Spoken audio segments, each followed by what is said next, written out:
Good morning everyone, সবাই কেমন আছো? তো দেখো, সকাল সকাল আমি একটু ক্যামেরার সামনে ঢং করছিলাম। তো এরপর আমি নিজের জন্য একটু ওটসের খিচুড়ি ব্রেকফাস্টে রান্না করে ফেললাম। তো সব রকম সবজি দিয়ে আমি ওটসের খিচুড়িটা করেছি। আমার মানে ওটসের খিচুড়িটা খুব ভালো লাগে।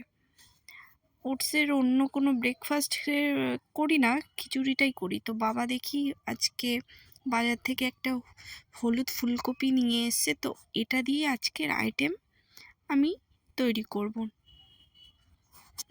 দুটো নতুন রান্না ট্রাই করব আজকে। তো চলো, তো এখানে আমি ফুলকপি, ক্যাপসিকাম, মটরশুঁটি, গাজর ভালো করে ধুয়ে পরিষ্কার করে কেটে নিয়েছি। কেটে নেওয়ার পরে এটা দিয়ে পোলাও করব।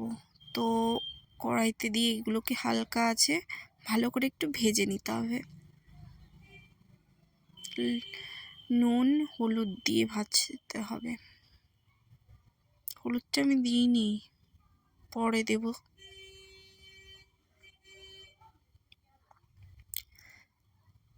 তো এরপর আমি জাস্ট ভাত সেদ্ধ করে রেখেছিলাম, তো ওটাই আমি জাস্ট দিয়ে ভালো করে ঘি দিয়ে ভেজে নিয়েছিলাম। এরপর দেখো, ফুলকপি আর ক্যাপসিকাম কেটে নিয়েছি, একটা নতুন রেসিপি করব। সেটা হচ্ছে ভেজ মাঞ্চুরিয়ান।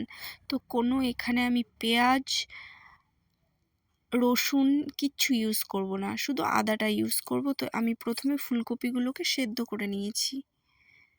তো সেদ্ধ করে নেওয়ার পর জল ঝরিয়ে ব্যাটারটা তৈরি করে নিয়েছি। ব্যাটারে তোমার বেসন, লঙ্কা গুঁড়ো, নুন, হলুদ, ব্যাস এইটুকুই দিয়েছি, আর কিছুই দিইনি। তো এরপর এগুলোকে আমি পকোড়া হিসাবে ভেজে ফেলবো।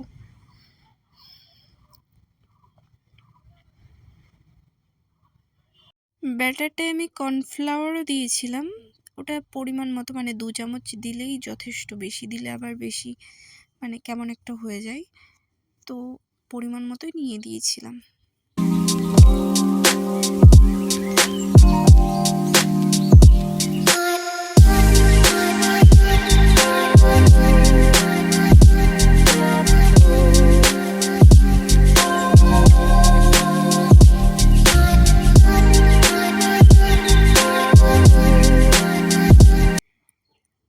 আস্তে আস্তে করে এরমভাবে ভেজে নিয়ে আমি সমস্ত পকোড়াগুলো রেডি করে নিয়েছি।